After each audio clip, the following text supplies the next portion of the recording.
You are listening to the Health and Wellness Podcast, curated by Dr. Lori Marzell. Dr. Marzell is a primary care physician that combines the wisdom of natural medicine with modern medicine to help facilitate the body's inherent ability to restore and maintain optimal health. She focuses on evidence-based nutritional therapy for food allergies and in bioidentical hormone replacement. She is a twice published author, a long-standing member of the North American Menopause Society, and a certified menopause practitioner. We are on a mission to empower you with the knowledge and expertise that Dr. Marzell has earned throughout her career. We hope you enjoy and want to thank you for being with us today. Without further ado, here's Dr. Marzell. Enjoy the show. Hi, this is Dr. Lori Marzell. I'm back to talk about more exciting adventures with food allergies and how they can affect your health and how you can regain your health by identifying these disruptors and removing them. So let me talk a bit about the phases of a food allergy reaction. Well, number one, there is an acute phase, and in this phase, when your body is exposed to a food it does not like, it will increase production of antibodies. So what the body is doing is trying to kill a foreign invading protein that is identifying it. It has no idea that this could be really a nourishing substance and healthful to your body if you have a food allergy to that particular food. That is a foreign invading protein that should be killed. So this is how we test for food allergies, by taking your blood, separating the white blood cells out, and putting a drop of that serum on a food disc that is labeled.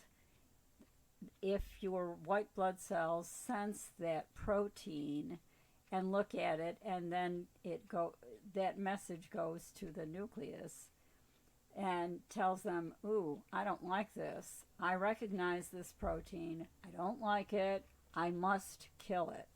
Your white blood cells will then produce antibodies that hook directly into that food disc and hang on to it, trying to do just that, kill it.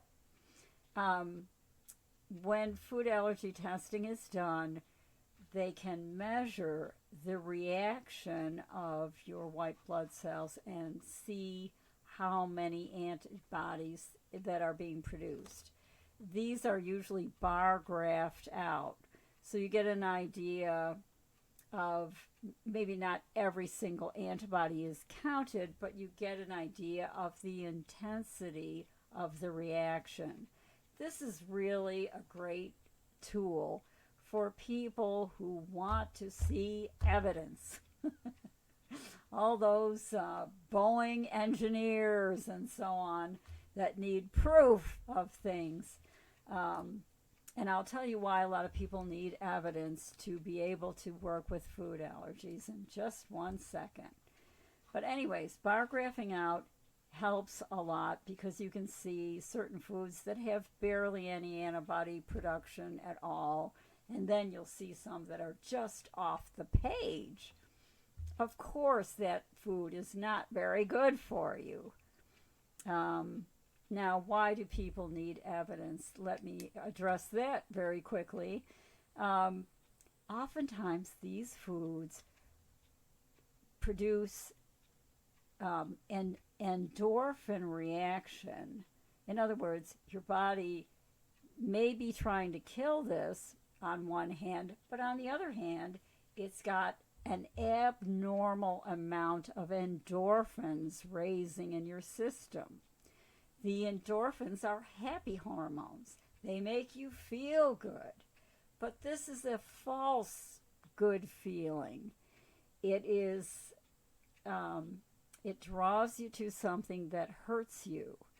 People who have food allergy reactions have very definitive favorite foods. And these are often the foods that people are allergic to. This, I want to emphasize again, it's an abnormal reaction where you are drawn to something. It's an addiction. So, with an addiction to anything, if you stop it, your body is going to go through some withdrawals. It likes endorphins. It wants endorphins. So, when I have a patient coming in, I often ask them if I suspect they may have a food allergy going on. I always ask them what they eat, and then I often say, do you have any favorite foods you really like? If I have a person that doesn't have food allergies, they'll go, well, I don't know. I guess I kind of like chocolate a little bit or something. You know, it's not a big deal. If I have somebody with food allergies, they will cut me off. I won't even be able to finish the question. And they'll go, oh, they'll look up to the sky with their eyes glazed. Go, oh, bread. I could eat a whole loaf of bread. I love bread. Other fond memories seem to be produced by cheese. Oh, I could eat cheese all day long. And when the person stops these foods, they may have an overwhelming urge to go and eat them again as they start going through withdrawal. Now, withdrawal reactions last for typically 5 days. 5 days. This oftentimes manifests with people who have difficulty losing weight. They are just drawn to these foods and they can't help themselves. And they're foods that are bad for them. They're foods they're allergic to, and they just keep eating them and eating them. So there's a little trick that you can use not only to stop the withdrawal reactions to these foods, but to stop a reaction to these foods. And I am going to cover that in the next phase of my talk on food allergies. So stay tuned and we'll talk even more. Thank you so much for listening. If you enjoyed today's content, please feel free to share with a friend and help us spread our message. If you'd like to learn more about Dr. Marzell, please visit our website at www.drmarzell.com. Until next time.